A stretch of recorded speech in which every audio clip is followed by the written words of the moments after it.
A vast continent with an abundance of animals. The largest terrestrial mammal on Earth and the fastest predators. And home to a very special big mouth, moody at times, but also loving. The savannas are full of drama. Battles for food, for mates, and for survival. And they're also the site of humorous scenes.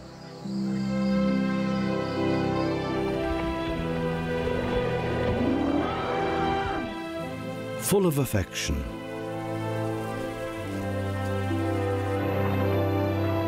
There are many different venues under the African sun. The rivers are not just the lifeline for the savannas. They also bear witness to the secret life of the hippopotamus.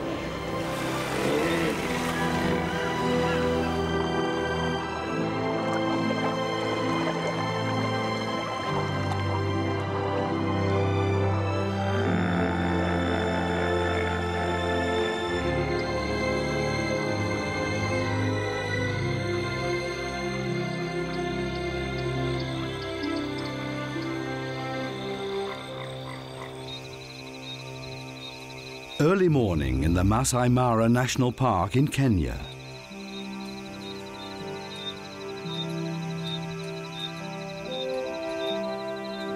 The savanna becomes busy even before the sun rises. Spotted hyenas are still feasting on the remnants of their nighttime hunt. Soon they will withdraw into their underground dens.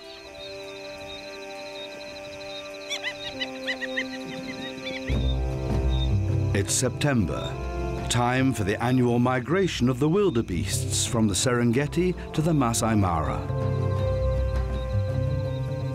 They will have to cross the Mara River in order to find new feeding grounds. The hippos are returning to the river from grazing in the savanna during the night. They're always on land to feed at night. There are very few aquatic plants in the river for the hippos to feed on. They go back to the water before sunrise, where they will spend the entire day submerged in the river. Their skin is very sensitive and will get cracked if they're exposed to the hot sun for too long. The sun is rising, and the wildebeests are starting their day's march. Today is the most exciting part of their migration.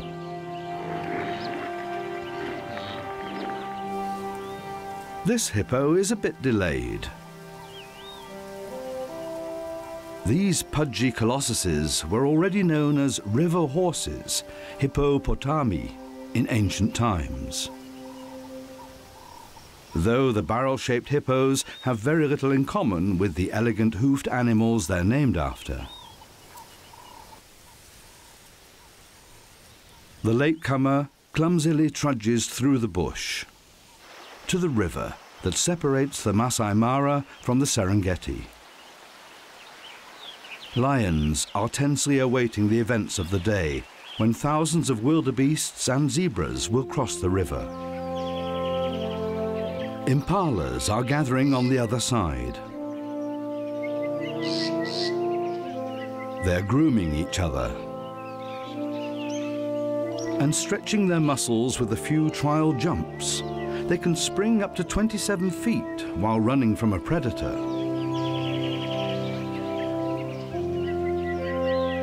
During their migration, the bucks are not territorial and get along with each other. It's all quite relaxed on the other side of the Mara River. Lions are the only felines that live in prides.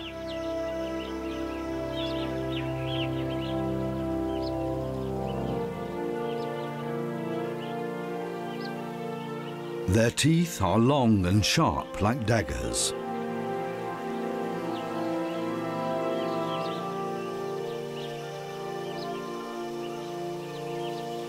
The core of the pride consists of female relatives with their young. The mothers will also hunt together. Today is their lucky day. Their prey will come to them. More and more wildebeests are gathering on the other side of the Mara in order to cross.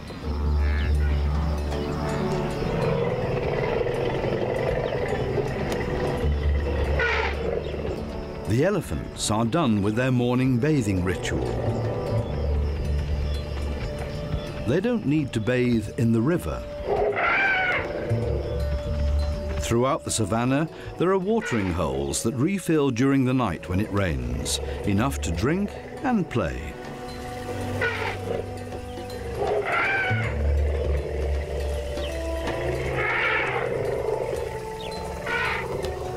The young love to play catch with each other in the grass.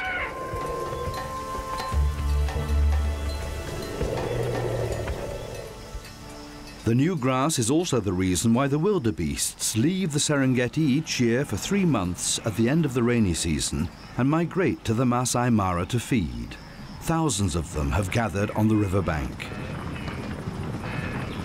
Below them are the hippos. The Mara is the only river in the region that carries water all year round.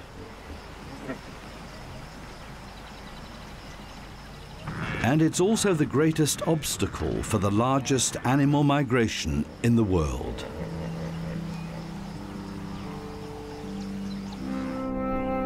Almost 1,000 miles southwards in Zambia, at the Luangwa River.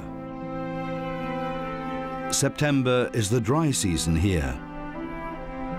Only small rivulets are left of the great river, a lifeline for the animals here. A male hippo returns to the almost dried out riverbed. During the rainy season, the Luangwa was full to overflowing, a lush green paradise. Now it's getting hotter every day. The water level of the river drops lower and lower, and the male elephants are agitated. And when they clash, tensions run high.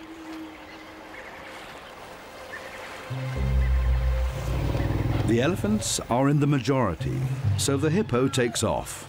Hippos can be surprisingly fast on land, up to 19 miles per hour.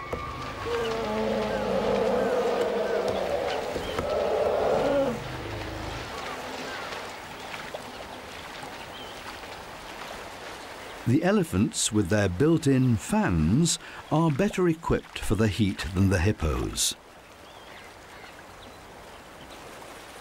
The surface of their large ears, through which they can emit excess body heat, amounts to 1/6 of their body surface. Dust can also protect against heat. The hippos can only survive the heat submerged in water. At this time of year, temperatures at the Luangwa River can easily exceed 104 degrees Fahrenheit. About 40,000 hippos live along the river, one of the largest populations in Africa. They're spread out far apart from each other during the rainy season. Now they all congregate in the deeper pools of the river. Inevitably, the bulls clash.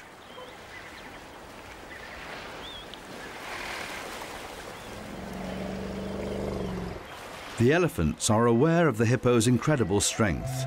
They will protect their babies within the middle of their group if they come across a pod of hippos.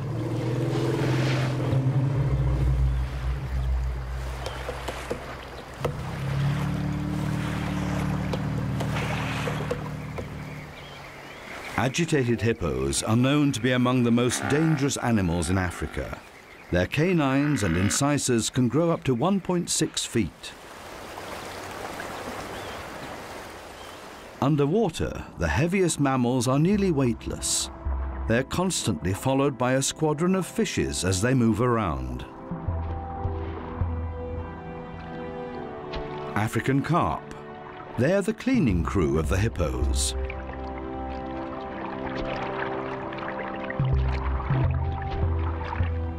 Dental hygiene is an important part of their morning routine. Open mouth means, please come on in. The nearly 2-foot-long fishes trustingly swim deep inside the hippo's throat. They clean lips, teeth, tongue and gums wherever they find food residue. Afterwards, the fishes scrape algae and skin pieces from the hippo's body. The large mammals seem to thoroughly enjoy this spa treatment. A different crew cleans above the water surface. Oxpeckers search for ticks, lice and other insects, and they also clean out earwax. In addition, these sociable birds help with scabs.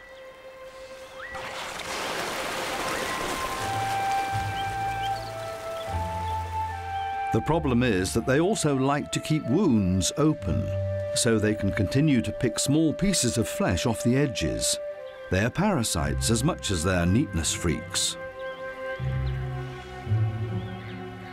The hippos let them be as long as they don't get too annoying.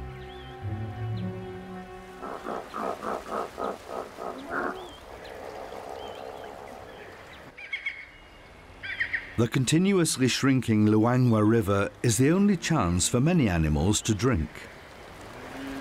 In this heat, a large buffalo needs to drink about 13 gallons of water per day. The crocodiles profit from the density of animals along the Luangwa. Their prey will have to come to the river at some point to drink. Even a small nibble is always welcome. But the weaver birds create quite a spectacle when they come to the water.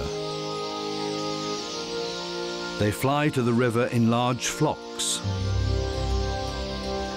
It's almost impossible to grab just one bird out of this chaotic mass. Therefore, each weaver bird is relatively safe while drinking, as long as they stay within the flock.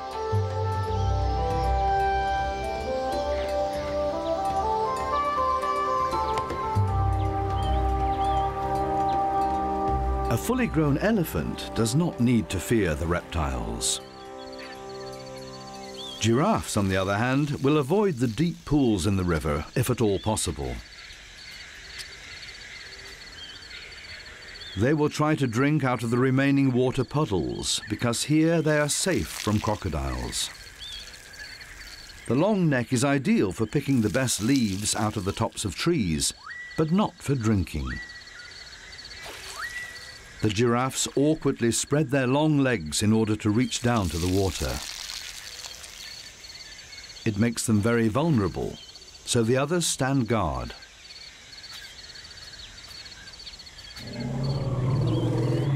During the dry season, herbivores can only find dried out food, but the cracked barren dirt is of some value to the elephants. Mineral salts in the soil help prevent the animals from developing deficiencies.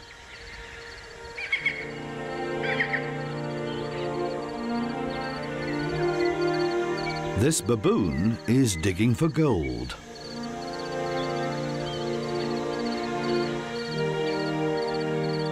While Lechwe waterbucks can only feed on the grasses that grow on the surface of the arid ground, these clever apes are looking for the nutritious roots and bulbs underneath. Many of the plants store nutritious carbohydrates and also moisture underground. But it does cost a bit of work.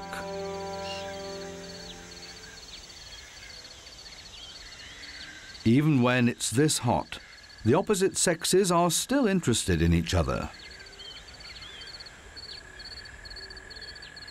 If they mate now, their offspring will be born during the lush rainy season.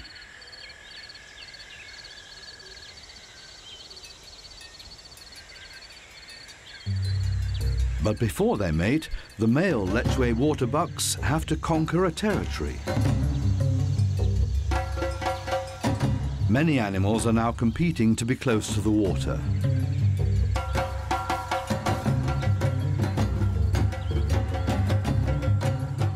and only few can protect their territory for more than a couple of days.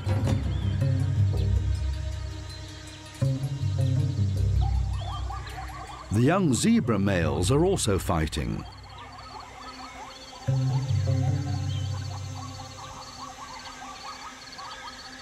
But they are just practicing, biting each other's necks and kicking. A real fight would look very different.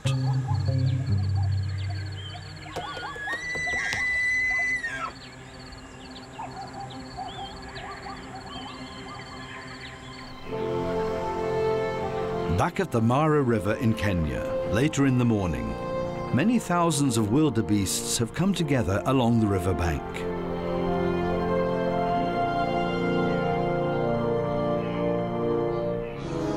They are understandably hesitant to cross this fateful river.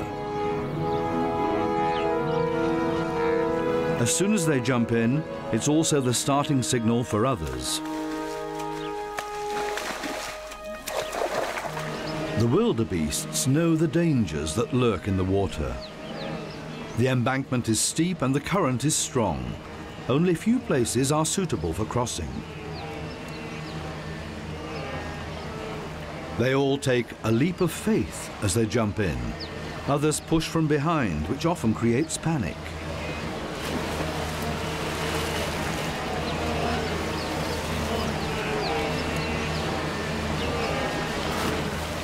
Every animal wants to cross the river as fast as possible.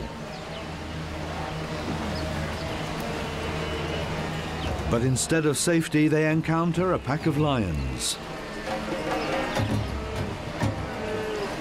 This female's hesitation seals her fate. The male lion attacks. He immediately pulls the wildebeest down to the ground. The lion's teeth are sunk deep into her throat. The second bite cuts through the windpipe and the esophagus of the wildebeest. It's dead within moments. The others are now underway. The lush grassland of the Masai Mara within sight.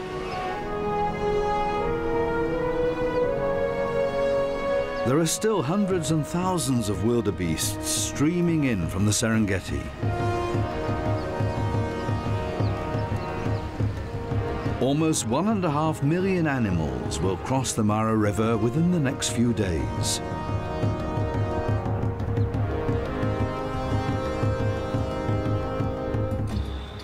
In addition, also about 200,000 zebras. They are nervously drinking, and rightly so. The hippos are relaxing in the river only a few feet away from the tense zebras, seemingly unaffected.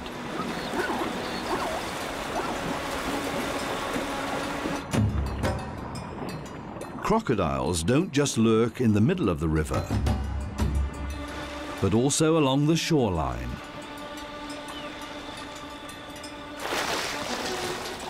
They're waiting to get hold of an animal and pull it into the water to drown it.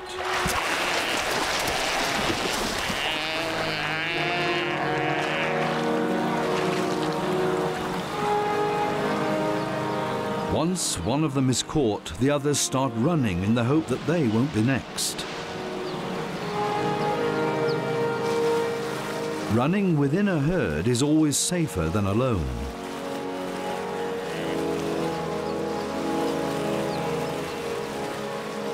Except when two reptiles are encountered at once, then there is no escape.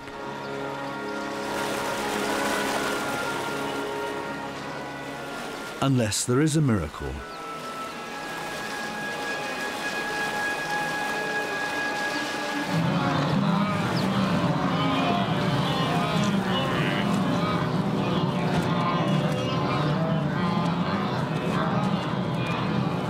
While some run for their lives, others take a nap in the cool water, only a few feet away.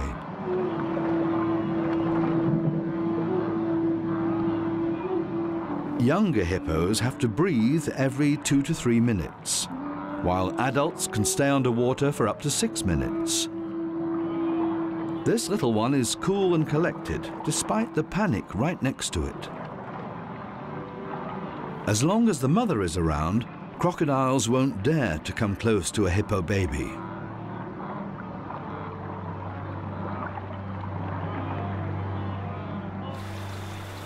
It's midday now. The sun sits high in the sky.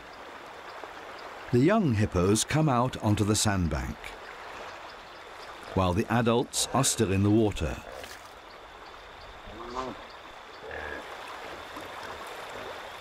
Do young hippos get cold more quickly in the water and therefore have to warm up outside in the midday sun? It was long believed that hippos were related to pigs. But then genetic analysis showed that their closest relatives also live in the water. Whales. And they certainly have similarities. Both have virtually no hair on their bodies. And more importantly, both can communicate underwater via infrasound. Even though hippos are not streamlined and efficient swimmers like their ocean-going cousins, hippos spend part of their day on land.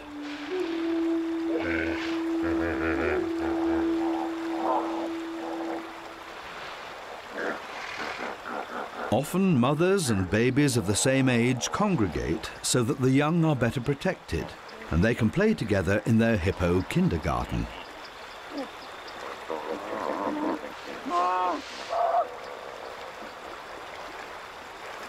It's getting tight on the sandbank.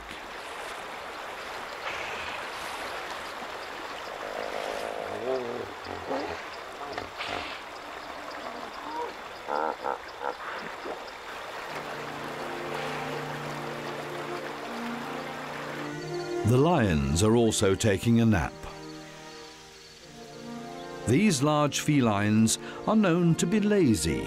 They will spend 12 to 16 hours of the day sleeping or dozing in the shade, sometimes even up to 20 hours. As carnivores, they can afford to doze. Vegetarians, like the giraffes, have to spend a lot more time and effort feeding to get the proper nutrition. Meat is more nutritious, so the carnivores can rest after they feed and also save their strength for their next nighttime hunt. These young giraffe bulls are not looking for food at the moment.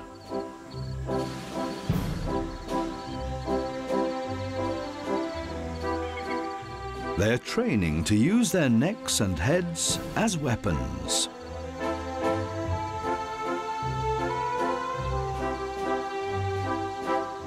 They hit each other in their sides with their heads,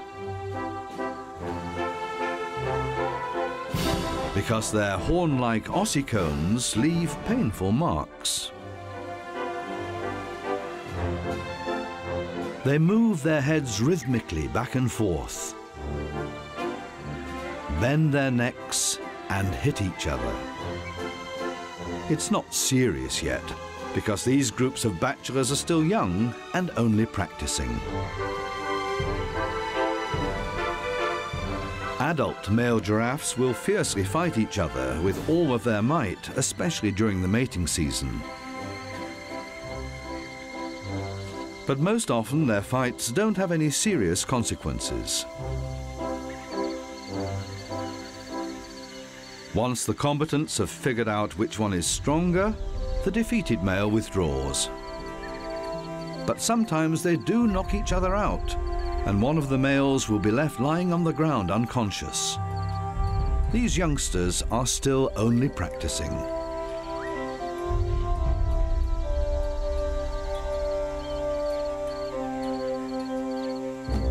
After a good long nap, the lions also become active again.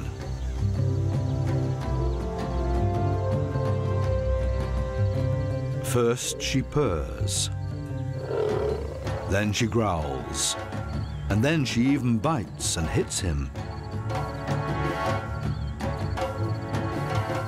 Lionesses who don't have cubs to care for will be on heat several times a year.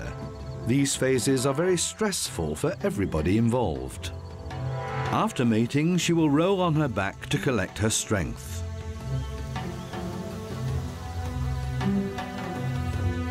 And he does the same. They will copulate many more times. The lion couple will need a lot of stamina in order to procreate. She shows him that she is ready to go again.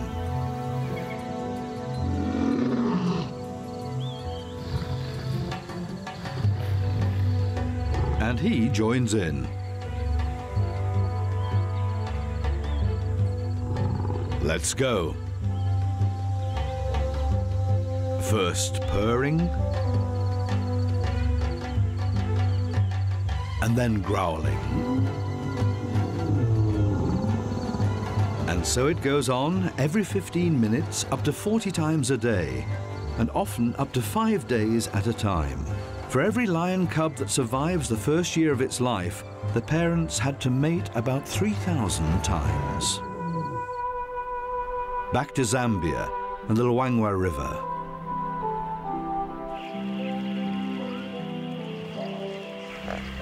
At 140 degrees Fahrenheit, the hippos stay submerged in the water throughout the day. Mothers and babies have a strong bond. To shape that bond, the mothers will not allow any other hippos near their babies for the first 2 weeks after birth. Afterwards, they will fully rejoin the pod again.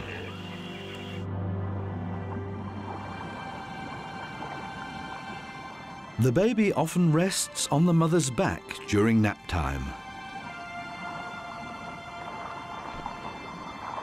This way, it doesn't have to worry about surfacing every few minutes in order to breathe. The young hippo has a lot to learn.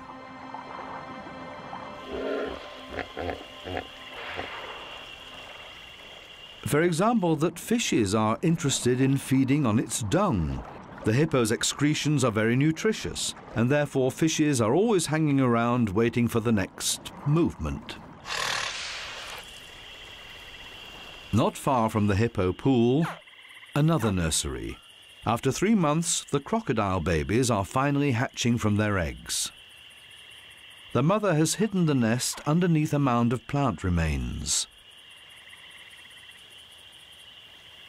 Once they are fully developed inside their eggs, the baby crocs begin to chirp.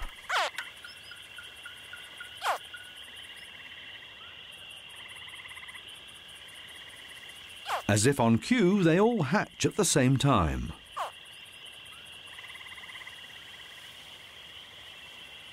These chirps are also heard outside the nest.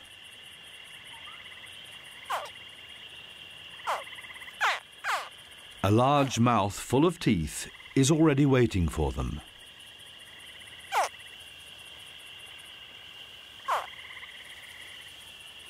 It grabs the babies one by one.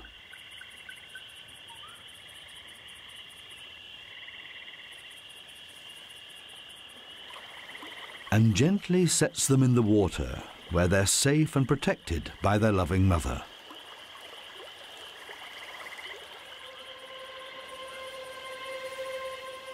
They will soon catch their first meal all by themselves. Back at the hippo pool, a large bull is agitated. Normally, every bull occupies a territory of about 300 feet of river, together with his harem of 10 to 15 females and their offspring.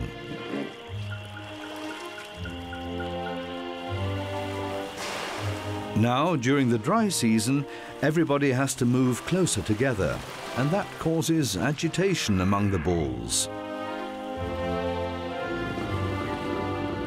Aggression towards each other will come out of nowhere.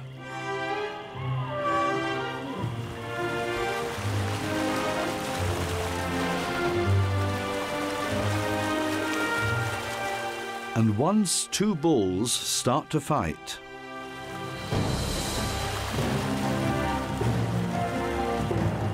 the entire pod feels uneasy.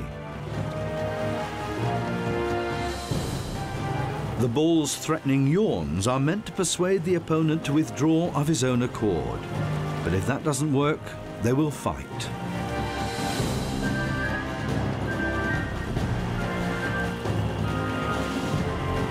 Which can end in death, but not only because of their large teeth.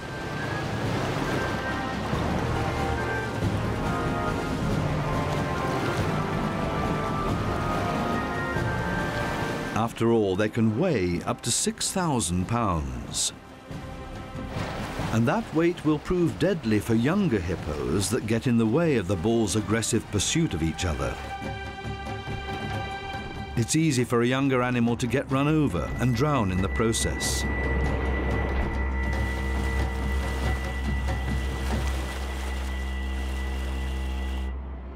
Or get trampled to death.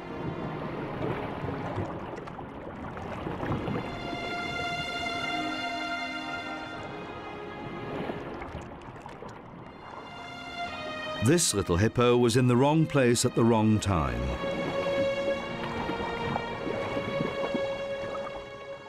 It was trampled to death by its own kind.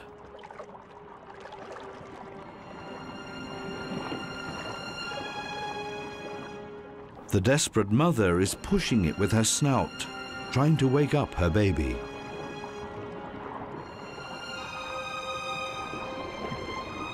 But her gentle attempts at resuscitation are in vain.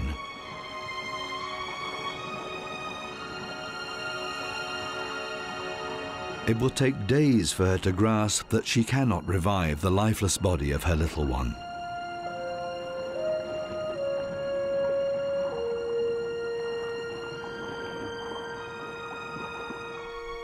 There has also been a death at the Mara River in Kenya. Usually, crocodiles and hippos live next to each other peacefully.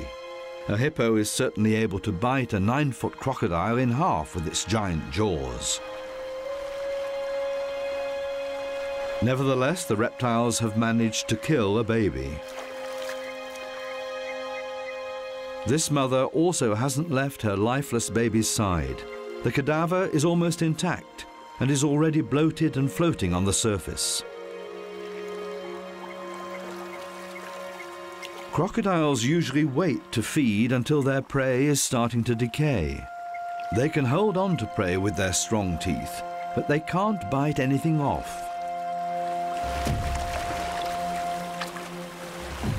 Once the cadavers decay, it's easier for the crocs to tear out bite-sized pieces, which they then swallow whole.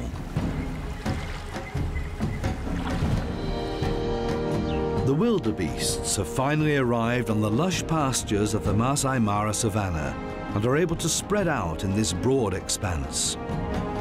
They will stay and graze for 2 to 3 months before they go back across the Mara River and head to where they came from.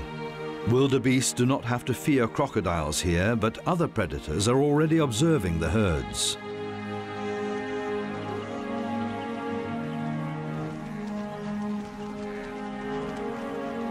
The cheetah is still waiting for the right moment.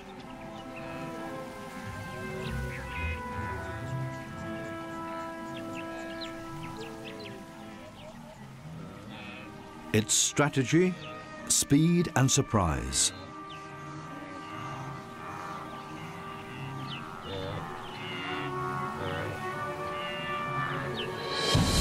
With only a couple of leaps, the cheetah reaches a speed of 62 miles per hour within seconds. About half of the cheetah's predatory attempts are successful. There's no other solitary hunter with a better success rate. But this time the cheetah picked the wrong prey. The fully grown wildebeest turns the tables on the big cat. After this high-speed sprint, the cheetah needs to take a break, otherwise it will risk overheating.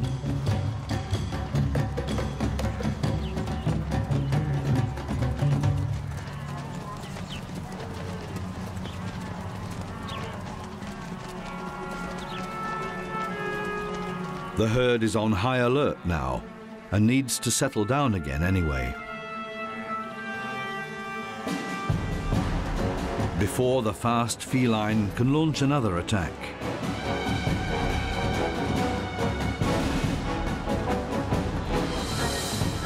The cheetah is finally successful with this young wildebeest. It runs into the wildebeest's legs so that the animal loses its balance and topples over.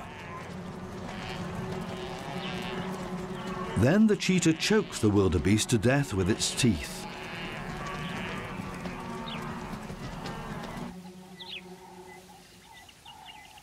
The peak hunting season for the big cats starts once the large herds arrive. Only the hoofed animals migrate, following seasonal changes. The big cats stay in their territory, which means that their feast is not always this plentiful. Lions can devour up to 66 pounds of meat in one meal. But once their bellies are full and prey is plentiful, they leave their leftovers to others.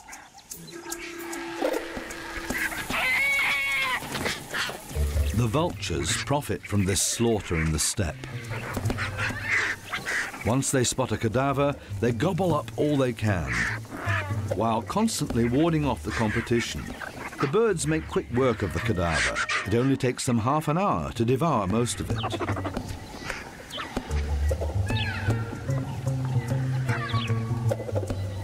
Some vulture species have a bald neck, which enables them to reach far into the cadaver and feast on its insides.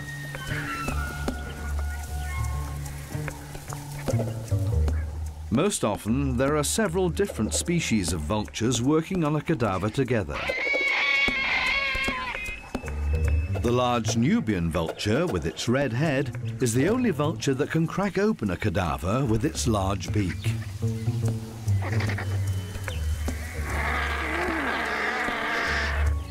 The white-backed vultures and Ruppel's vultures also profit from that. They all consume more meat than the lions, hyenas and cheetahs combined. Luckily so, otherwise the entire steppe will be covered with decaying animals, breeding grounds for disease.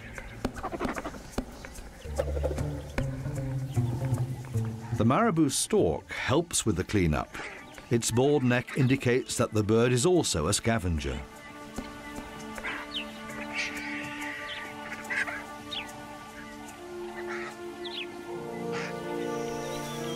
The lazy lions have a lot of time for their families.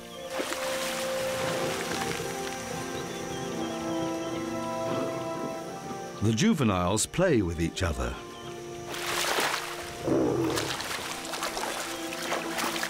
And the adults also like to join in. The lion females all join together in raising the offspring of the pride.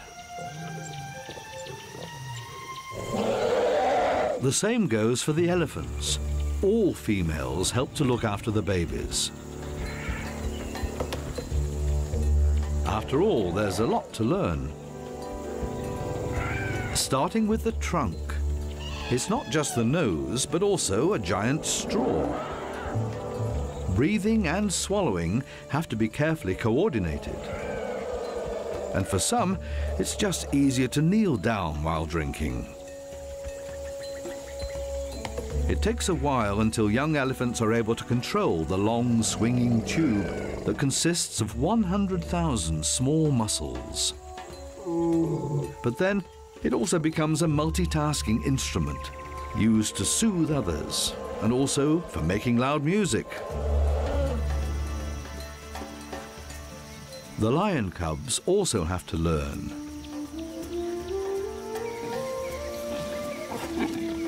To learn that a dead ostrich not only delivers good meat and a beautiful headdress,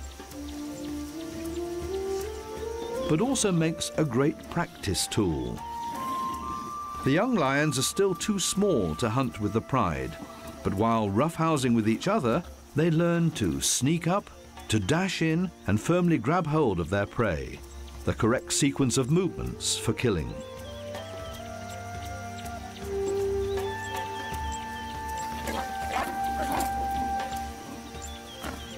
They will be nursed until they are 6 months old. After that, they will be weaned and join the adults for their first hunt.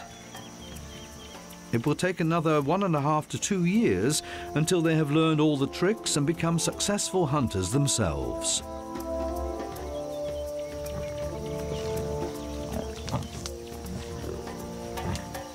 Still time enough to practice with ostrich feathers and enjoy the good months in the Masai Mara.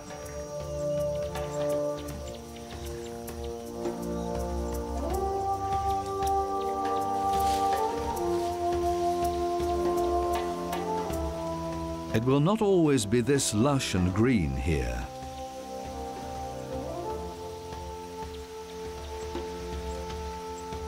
And the carefree days of the little cubs will come to an end.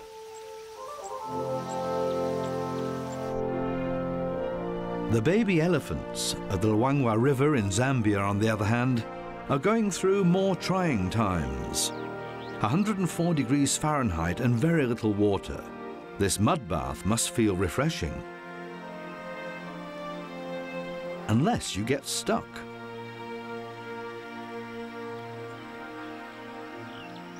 Luckily, the mother is there to help pull the little elephant out of the mud with her trunk.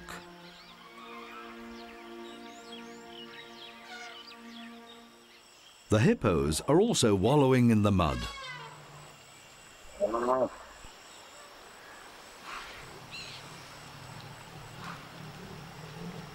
The elephants are only looking to cover themselves with a protective shield of mud from the scorching sun.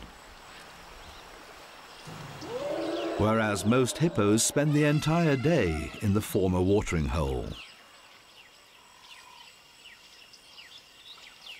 which has now turned into a smelly puddle.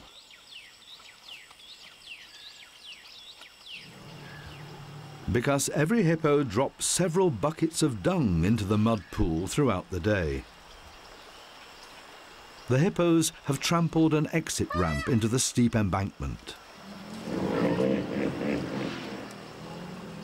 Thanks to a thick layer of mud covering their skin, they are now leaving the protection of the water during the day so they can search for food in the dried-out woodlands. The bull is also leaving the pool. The water is thick with mud.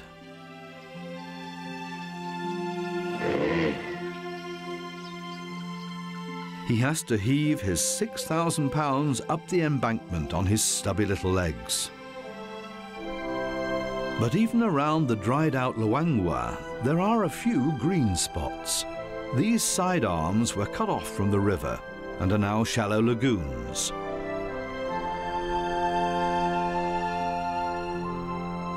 Full of aquatic plants without any current to pull them away. The lagoons are filled with nutrition, once well fertilized with hippo dung. Every adult hippo excretes about 44 pounds of dung per day and fertilizes Africa's rivers. Not only aquatic plants profit from the nutrition-filled hippo dung, but also fishes and insects. And that's what these ibises are poking around for, while using the hippos' backs as stepping stones. The hippos also profit from their well-fertilized pools. During the dry season, the hungry hippos will come here in the day.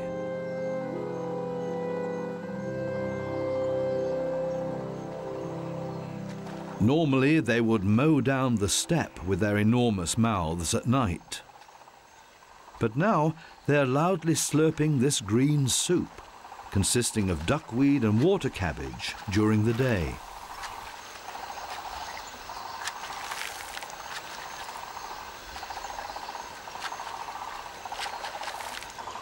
The elephants, with their long multitasking implements, are more elegant eaters. They carefully choose what's delectable and what isn't. And also clean the hippo dung off first, before eating. The hippos, on the other hand, are not quite as choosy. They feed on 88 pounds of greens per day. At a body weight of 4,000 to 6,000 pounds, this is not a lot of food. The hippos' stomachs have several chambers filled with bacteria that help with digestion. And the intestinal tract is almost 200 feet long, which absorbs a lot of nutrition into the body. Hippos are excellent feed converters, and therefore can afford to lazily doze around in the water all day long. The elephant is now also cooling off in the green pool. An African elephant on average weighs 11,000 pounds. Compared with the hippo, the elephant needs a lot more food, about 380 pounds per day. Elephants only have one stomach, and the intestinal tract is only about 100 feet long.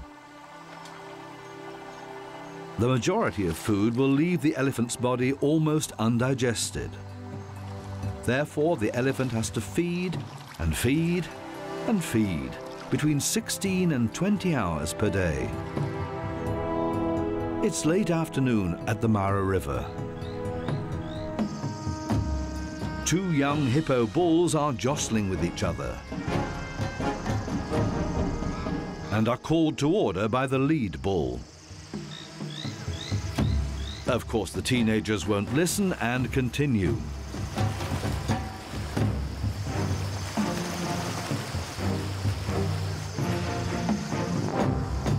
Until the old bull finally breaks them up.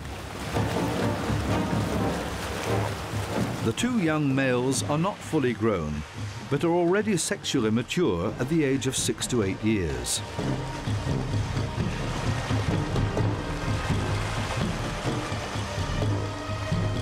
It's time to chase away potential competitors.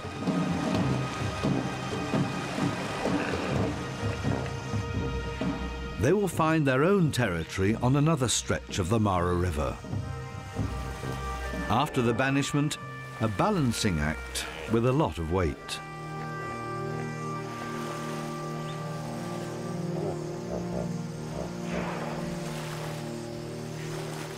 The bull keeps sliding off the back of the female during mating.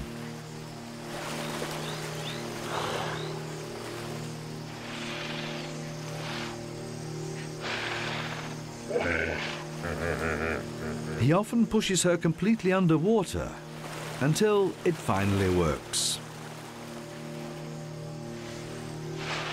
It will take 8 months until the baby is born.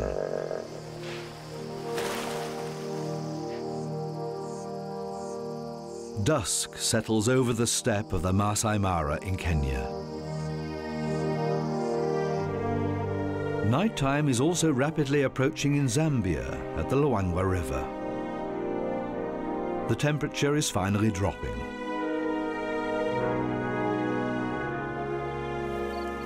Life on land begins for the hippos. During the day, they live together in groups, but at night they go off on their own. They will wander up to 32 miles in search of food and graze with their wide mouths. Unfortunately, the savanna has already been grazed clean during the dry season. So some hippos resort to a sort of recycling, feeding on the droppings of some of their fellow hippos. The dung still contains important nutrients. Desperate times call for desperate measures. And what's wrong with digesting another's meal for a second time around?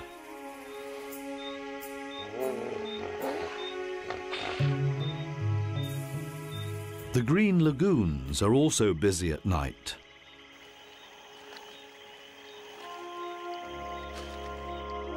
Massive hippos slurp up tiny duckweeds in order to be sated.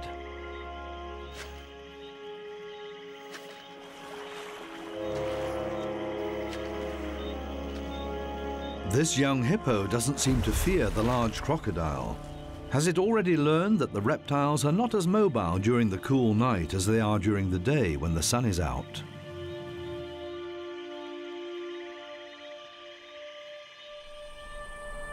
Dawn over Africa. At the first sunlight, the heavyweights return to the remaining water pools along the Luangwa River. And after a night grazing on land, the hippos become river horses again.